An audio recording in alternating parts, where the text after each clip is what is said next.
انسان پہلی سانس سے علم حاصل کرتا ہے۔ اب یہ ایجوکیشن اور سائیکالوجی کہتی ہے کہ وہ بچہ ماں کے بعد اپنے باپ کے ساتھ مانوس ہوتا ہے، باپ سے سیکھتا ہے، پھر بہن بھائیوں سے سیکھتا ہے، وہ علم حاصل کر رہا ہے۔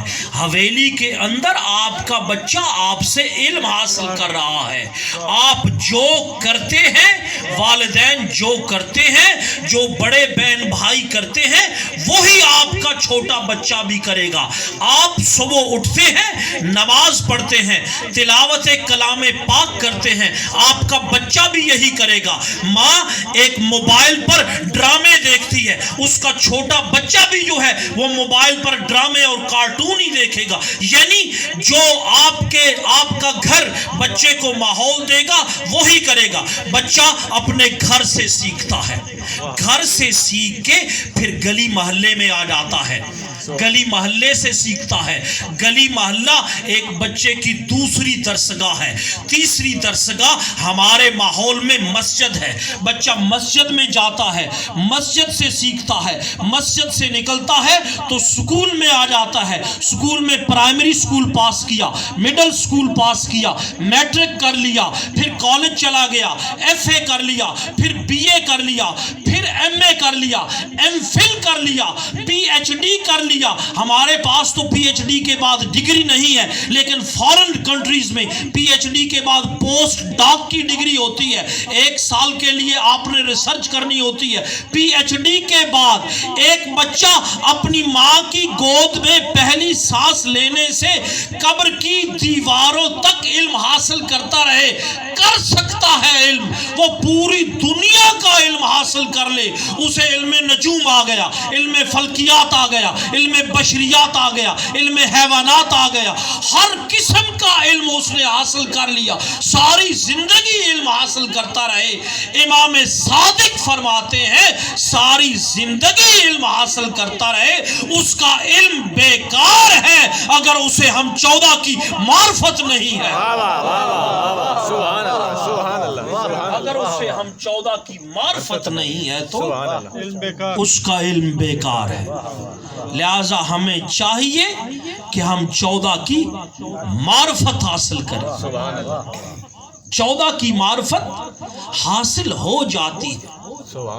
اور معرفت یہ کس بلا کا نام ہے؟ یہ کس چیز کا نام ہے؟ یہ معرفت ہے کیا چیز؟ سوچنا چاہیے، اس پر غور کرنا چاہیے۔ اتنا مشکل کوئی نہیں ہے معرفت حاصل کرنا، معرفت ہو جاتی ہے۔ ہمارے سب سے بڑے شاعر پاکستان کے، میں کسی بچے سے پوچھوں گا نا پاکستان کا بڑا شاعر جسے پاکستان کا قومی شاعر کہا جاتا ہے کون ہے، تو وہ بھی جواب دے گا علامہ اقبال۔ اس کا جواب آئے گا علامہ اقبال۔ یعنی ہماری اردو کے بڑے شاعر ہیں علامہ اقبال۔ علامہ اقبال نے 1993 میں میٹرک کیا، 1995 میں ایف اے کیا، 1997 میں بی اے کیا، 99 میں ایم اے کر لیا، فلسفے کی ڈگری حاصل کر لی، گورنمنٹ کالج لاہور سے ایم اے فلسفہ کیا۔ شانت نہیں ہوئے، طبیعت میں تسکین نہیں آیا، سکون نہیں آیا، کہا میں زیادہ علم حاصل کروں۔ زیادہ علم حاصل کرنے کے لیے 1905 میں یورپ چلے گئے، یورپ میں انگلینڈ میں گئے، انگلینڈ کی درسگاہیں دیکھی، انگلینڈ کی یونیورسٹیز دیکھی، انگلینڈ کی لائبریریز دیکھی، وہاں بھی مطمئن نہیں ہوئے، وہاں سے یورپ کا سفر کرنا شروع کر دیا۔ یہ میں کوئی بات بنی بنائی بات نہیں کہہ رہا، یہ میرا سبجیکٹ ہے، یعنی کہ ادب میرا سبجیکٹ ہے اور میں یہ تحقیق کے ساتھ بات کر رہا ہوں۔ علامہ اقبال جرمنی میں آ گئے، میونخ یونیورسٹی سے پی ایچ ڈی کی، پی ایچ ڈی کرنے کے بعد پورے یورپ کا سفر کیا، جگہ جگہ کی درسگاہیں دیکھی، جگہ جگہ کی یونیورسٹیز دیکھی، جگہ جگہ کی لائبریریز چھانی، لیکن جب واپس آئے تو یہاں پہ آ کے علامہ اقبال کو کہنا پڑا خیرہ نہ کر سکا مجھے جلوائے دانش فرنگ، مجھے انگریزوں کے علم کا، انگریزوں کی ترقی کا، انگریزوں کی دانش کا، انگریزوں کا علم میری آنکھوں کو چندھا نہیں سکا، مجھے متاثر نہیں کر سکا، میں مطمئن نہیں ہوا اس علم پر، کیوں؟ خیرہ نہ کر سکا مجھے جلوائے دانش فرنگ، کیوں؟ سرما ہے میری آنکھ کا خاک مدینہ و نجف، سرما ہے میری آنکھ کا خاک مدینہ و نجف، میری آنکھ کا سرما جو ہے وہ خاک مدینہ و نجف ہے، میں اس علم سے متاثر نہیں ہو سکتا ہوں، کیوں؟ علامہ صاحب معرفت پا چکے تھے، معرفت پائی تب ہی کہا کیا پوچھتے ہو مذہب اقبال، علامہ اقبال کا یہ شعر ہے، کلیات باقیات اقبال میں موجود ہے، ڈاکٹر صابر کلوروی نے یہ تحقیق کی ہے، ایسا کلام جو علامہ اقبال کی کتابوں میں موجود نہیں ہے، بانگ درا میں، بال جبریل میں، ضرب کلیم میں، ارمغان حجاز میں، اسرار خودی میں، رموز بے خودی میں، پیام مشرق میں، زبور عجم میں، یہ کلام موجود نہیں ہے، علامہ کی کسی کتاب میں جو کلام موجود نہیں ہے، لیکن علامہ نے لکھا، شائع کروانے کی نوبت نہ آئی، گھر میں پڑا رہا، اس پر تحقیق کی ڈاکٹر صابر کلوروی نے، پشاور کے ہیں، اور ایک کلیات مرتب کر دیا، ایک کتاب مرتب کر دی کلیات باقیات اقبال کے نام سے، کہ یہ اقبال کا وہ کلام ہے باقی رہ جانے والا جو کتابوں میں شائع نہیں ہو سکا، اس کے اولین صفحات پر یہ شعر ہے، کیا پوچھتے ہو مذہب اقبال، کیا پوچھتے ہو مذہب اقبال، یہ گناہگار بو ترابی ہے، یہ گناہگار بو ترابی ہے، تو بو تراب کے در پہ آنا پڑے گا، تجھے علم پر جتنا بھی ناز ہو تجھے باب العلم کی دہلیز پر آنا پڑے گا۔ رسالت مآب صلی اللہ علیہ وسلم کی حدیث ہے، انا مدینۃ العلم و علی بابوہا، میں علم کا شہر، یہ متفقہ الہ کتابوں میں موجود ہے، اس پر کسی بھی محدث نے اس حدیث پر اعتراض نہیں کیا، ان کے چاروں آئمہ نے اس پر اعتراض نہیں کیا، امام حنیفہ ہیں، امام ابو حنیفہ، امام شافعی ہیں، امام مالک ہیں، امام احمد ابن حنبل ہیں، چاروں آئمہ نے چند احادیث پر اعتراض نہیں کیا، بلکہ امام مالک کہتے ہیں کہ مستند ترین حدیث ہے فقط اتنی ہی، انا مدینۃ العلم و علی بابوہا، یہ امام مالک نے کہا کہ اس سے آگے جو حدیث کا حصہ ساتھ ملایا گیا ہے کہ فلاں اس کی دیواریں ہیں، فلاں اس کی چھت ہے، فلاں اس کا فرش ہے، یہ سب اضافی ہے، صرف حدیث اتنی ہی ہے کہ میں علم کا شہر ہوں اور علی اس کا دروازہ ہے۔ سبحان اللہ، سبحان اللہ۔ اب بھئی ایک بات سمجھیے، یہ دروازہ ہے، یہ دروازہ، آپ جو یہ دروازہ سمجھ رہے ہیں نا گھر کا، یہ گھر کے دروازے کی بات نہیں، سبحان اللہ، یہ شہر کے دروازے کی بات ہے۔ اب بھیرا چلے جائیں، بھیرا کے شہر کے بیرون میں ایک فصیل ہے، اب تو ختم ہو گئی ہے، لیکن دروازے موجود ہیں، 8 دروازے ہیں، وہ موجود ہیں۔ پرانے زمانے میں شہر فصیل کے اندر ہوا کرتا تھا، دروازے ہوا کرتے تھے، شام کے وقت وہ دروازے بند ہو جاتے تھے، صبح کے وقت کھلتے تھے، جانے والے جاتے تھے، آنے والے، بزنس کرنے والے، کاروبار کرنے والے آتے تھے، لیکن دروازے کی کوئی حیثیت نہیں اگر اندر شہر موجود نہیں تو۔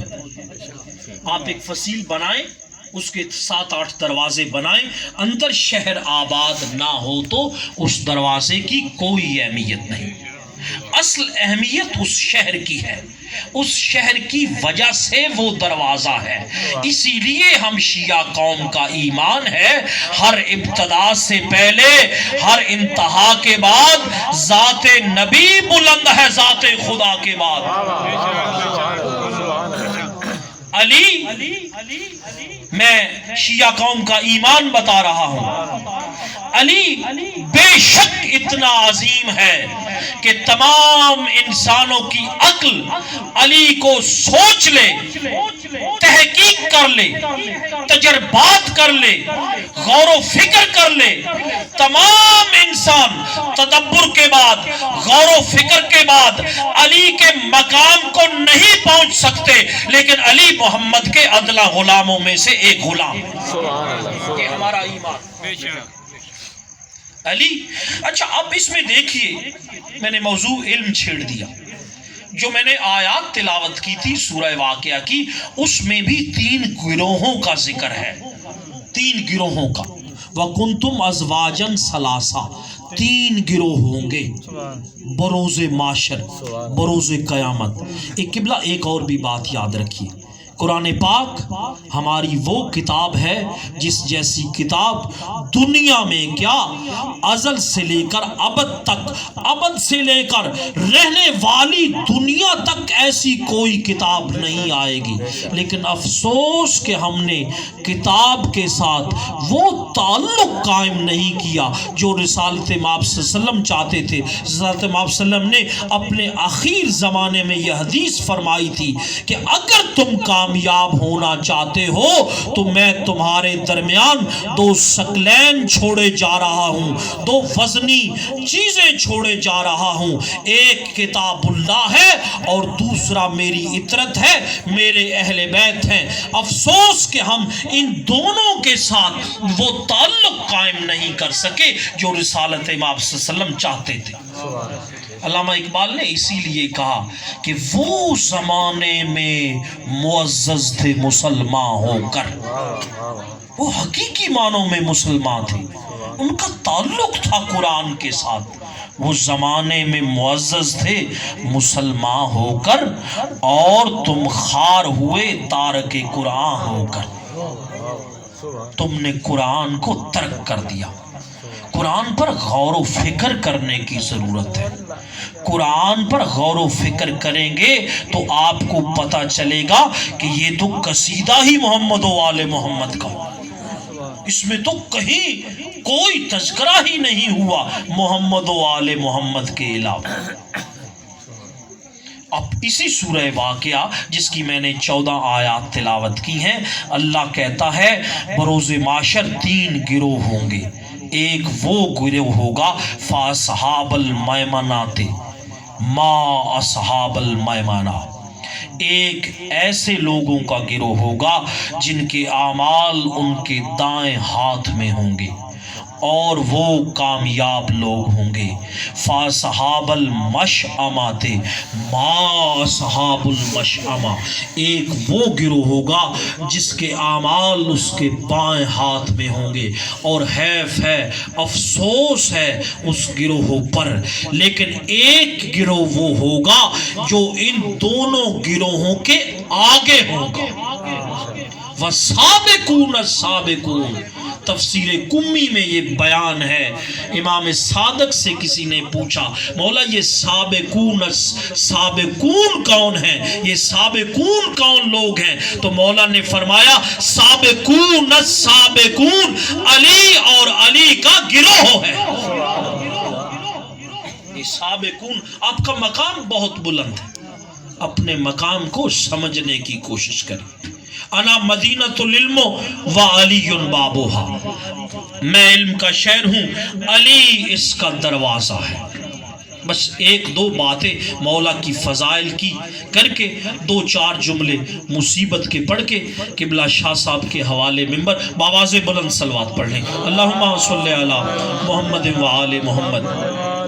اگر میں دقیق گفتگو کر رہا ہوں، مشکل گفتگو کر رہا ہوں، تو مجھے واقعاتی گفتگو بھی آتی ہے. اگر کہیں تو میں مولا کی شان کا کوئی آپ کو واقعہ سنا دوں جس سے آپ کے ذہن تر و تازہ ہو جائے، لیکن میں چاہتا ہوں کہ کوئی ایسی بات آپ تک پہنچ جائے جس کا آپ کی زندگی میں فائدہ ہو۔ دیکھیں یہ ممبر اگر ہمارا ممبر، جو ممبر والوں کے پاس ذمہ داری ہے، ہر کسی کی ذمہ داری ہے، اگر ممبر اپنی ذمہ داری آسن طریقے سے نبھائے تو ہم شیعہ قوم جیسی کوئی قوم نہیں ہے۔ ممبر بھی اپنی ذمہ داریاں نہیں پوری کر رہا، اور مومنین، سامعین، حاضرین، عزاداران امام حسین، موالیان حیدر کرار بھی اپنی ذمہ داریاں صحیح پوری نہیں کر رہے۔